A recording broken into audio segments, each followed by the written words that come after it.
Have you ever witnessed the force of nature on a football pitch? A player so fast, so powerful, so technically gifted that he seemed to defy the very laws of physics? Today, we're talking about a man who didn't just play the game, he reinvented it. He came from Brazil and changed football forever. This is Ronaldo, the phenomenon. Our story begins in the vibrant, football-obsessed streets of Rio de Janeiro. Born Ronaldo Luiz Nazario de Lima, this young boy from Bento Ribeiro wasn't just another kid with a dream. He was a prodigy. From the dusty futsal courts where he honed his incredible close control to the local pitches where his explosive speed left others in his wake, Ronaldo's talent was undeniable. His rise wasn't just fast, it was rocket fast. While his friends were still learning, Ronaldo was already mastering the art of scoring goals. His single-minded focus was clear from an early age. Put the ball in the back of the net, again and again. It was this raw, untamed ability that would soon catch the eye of scouts and set him on a path to greatness. Before he was a global superstar, he was a teenage sensation making waves in his homeland. At just 16, he signed for Cruzeiro. In his one and only season, he scored an astonishing 44 goals in 47 games. The world was put on notice. This wasn't just a promising talent. This was something different. Europe came calling, and he answered by joining PSV Eindhoven in the Netherlands. The transition could have been daunting for any young player, moving thousands of miles from home. But not for Ronaldo. He stunned Europe, combining that raw Brazilian flair with a lethal, clinical edge. His speed was terrifying, his finishing deadly. He scored 54 goals in 58 appearances, leaving defenders and goalkeepers across the Eredivisie shaking their heads in disbelief. A new king was being crowned, and his kingdom was expanding. The year is 1994. The FIFA World Cup is in the USA, and Brazil has assembled a dream team, a golden generation featuring legends like Romario and Bebeto. And there, on the squad list, is a 17-year-old kid named Ronaldo. While he didn't play a single minute in the tournament, the experience was invaluable. He trained alongside his idols, absorbed the pressure of the world's biggest stage, and returned to Brazil with a World Cup winner's medal around his neck. It was a sign of things to come.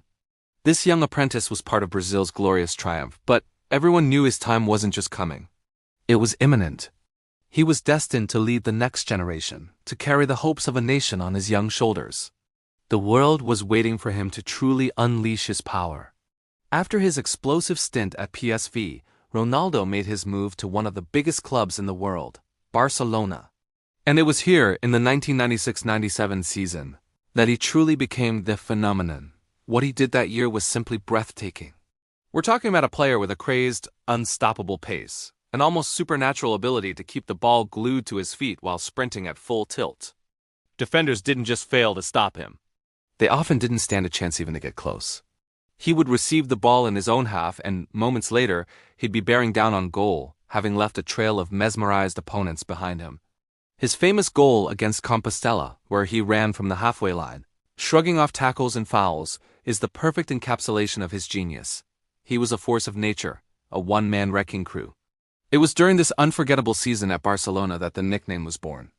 The Spanish media, at a loss for words to describe what they were witnessing, called him El Fenomeno, the phenomenon. And it was perfect. He was a phenomenon. His play wasn't just effective, it was beautiful. It was pure football poetry. He blended power and grace in a way no one had ever seen.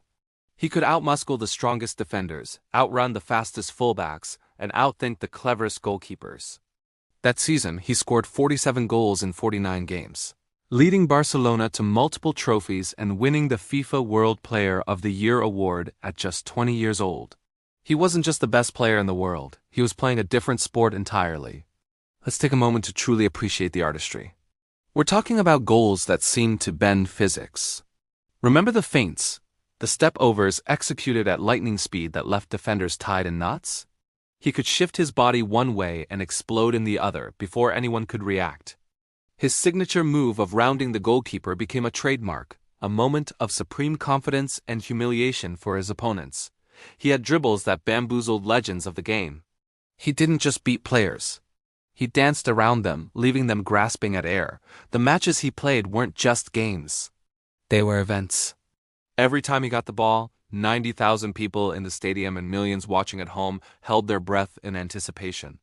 He was rewriting the history books, one incredible goal at a time. But the story of the phenomenon is also a story of immense struggle and resilience. After conquering Spain, he moved to Italy's Serie A, the toughest defensive league in the world. Joining Inter Milan, he continued his dominance, but his explosive style and the brutal defending he faced began to take a toll. Then came the pain. A devastating knee injury in 1999 threatened to end it all. After months of grueling rehabilitation, he made his return, only for disaster to strike again. In his first game back, his knee buckled completely. The images of him screaming in agony on the pitch are heartbreaking. Many believed his career was over. The world feared that one of the greatest talents football had ever seen had been cruelly cut down in his prime. The phenomenon was broken. But you cannot keep a true champion down. The 2 years that followed were filled with pain, doubt, and relentless hard work. Ronaldo fought back. He endured multiple surgeries and a rehabilitation process that would have broken lesser men. His goal was the 2002 World Cup in Japan and South Korea. Many questioned if he could ever be the same player. He arrived at the tournament with a new, now famous, haircut and a point to prove, and prove it he did. He came back, and he led Brazil back to the summit of world football. He wasn't just good. He was phenomenal all over again. He scored 8 goals in the tournament, including 2 in the final against Germany to clinch Brazil's 5th World Cup. It was the ultimate redemption story. The phenomenon had risen from the ashes, stronger and more determined than ever. After conquering the world again, he joined Real Madrid as one of their Galacticos, playing alongside Zidane, Figo, and Beckham. Even after the injuries, his genius remained.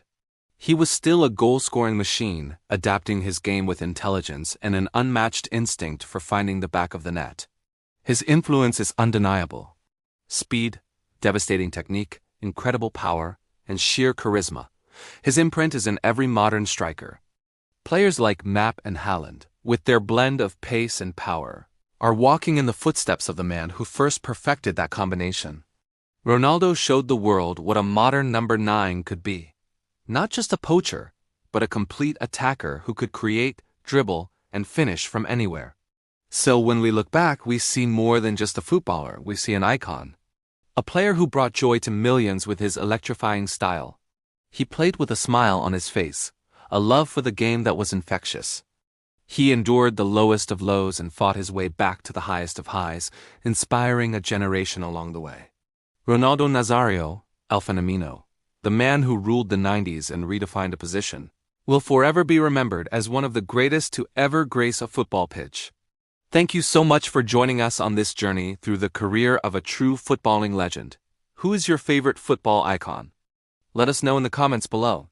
And if you enjoyed this video, please don't forget to hit that like button, subscribe to the channel, and turn on notifications for more stories about football's greatest legends.